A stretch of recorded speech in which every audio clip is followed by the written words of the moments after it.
The world is made up of many different countries, cultures, and peoples.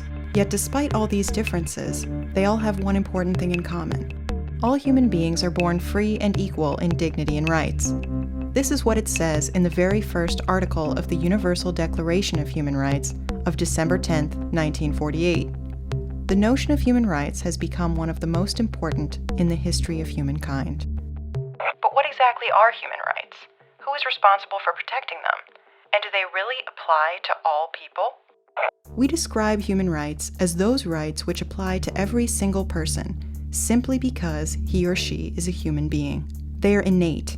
Human rights apply to every person in every part of the world, without exception. They are therefore universal. They also apply equally to everyone, regardless of race, religion, gender, sexual orientation, skin color, age, or other features that may distinguish one person from another. Human rights are part of international law. The UN Charter of 1946 already contained important passages on the meaning and protection of human rights. The first proper international agreement was the UN Universal Declaration of Human Rights in 1948. In 1966, the UN adopted two more international covenants, one on civil and political rights, and the other on economic, social, and cultural rights. These declarations are collectively known as the International Bill of Human Rights and are the most important legal basis for human rights. In addition, there is a series of UN conventions. For example, the Geneva Convention relating to the status of refugees, the Convention on the Rights of the Child, the Convention Against Torture, or the UN Convention on the Rights of Persons with Disabilities. But what are the specific human rights anchored in these conventions? Human rights are often divided into three generations or dimensions. The first dimension, the classic political and civil liberty rights. These include the right to life and physical integrity, a ban on slavery and forced labor,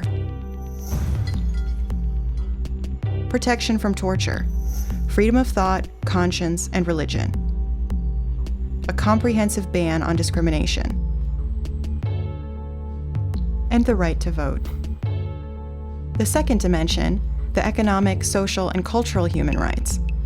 These include the right to work and to a decent wage, the right to form trade unions, equality between men and women, the protection of families, pregnant women, mothers, and children, the right to a decent standard of living, including the right to adequate food, the right to the highest attainable standard of physical and mental health, the right to education, and the right to participate in cultural life.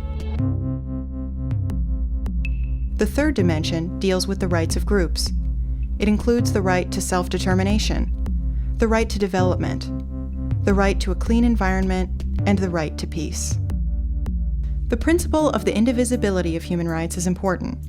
That means none of the rights listed in the political, economic, social, and cultural human rights may have precedence over the others. Human rights can only be consummated when all facets work together.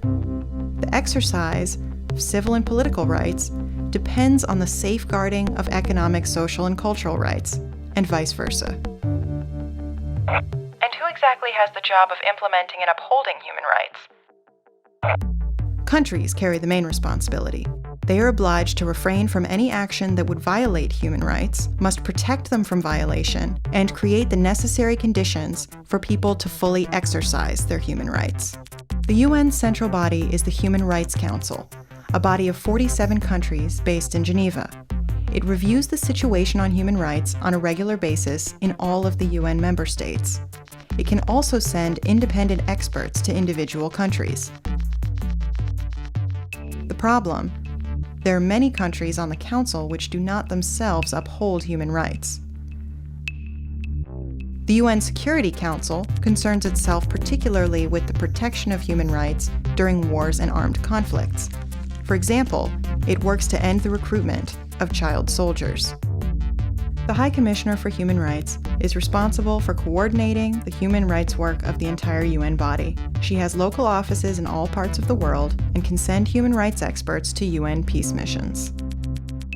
The International Criminal Court in The Hague. With its establishment in 1998, the world has an authority capable of investigating and passing sentence on particularly grave breaches of human rights: genocide, war crimes, and crimes against humanity. Its powers are still limited now. It lacks the support of important countries, like the USA and China.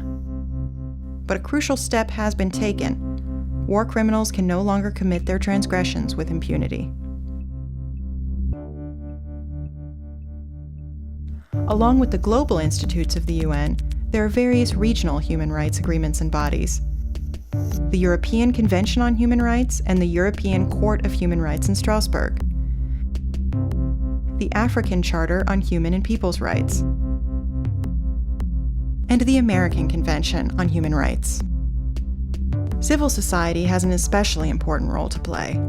Non-governmental organizations such as Amnesty International and Human Rights Watch monitor the observance of human rights in places all over the world. They draw attention to abuses and exert pressure on governments through public campaigns. They also play an important role in the ongoing development of the legal basis for human rights. The creation of independent national institutes for human rights, which have an indispensable role as watchdogs, is also important. Are there any controversial aspects about human rights? Yes, there are two main points of contention. Issue number 1, the universal nature of human rights. The argument? The notion of human rights originates in the West and cannot simply be transferred to other cultures. It is true, the development and spread of the notion of human rights carry the marks of cultural developments and traditions. But it is also true that no human being wants to be tortured or discriminated against because of her religion or skin color. Every human being wants to be able to speak his opinion without fear of persecution. Every human being wants a life of dignity with a roof over her head, without having to suffer hunger or thirst. All these ideas are included in the notion of the universality of human rights.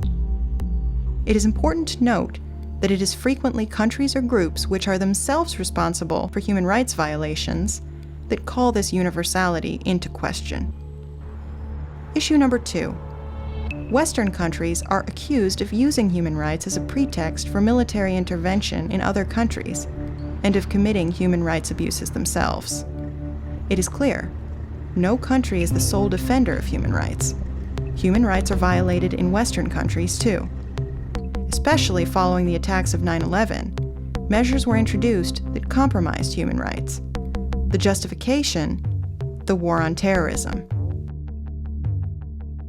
We see that human rights are very particular rights.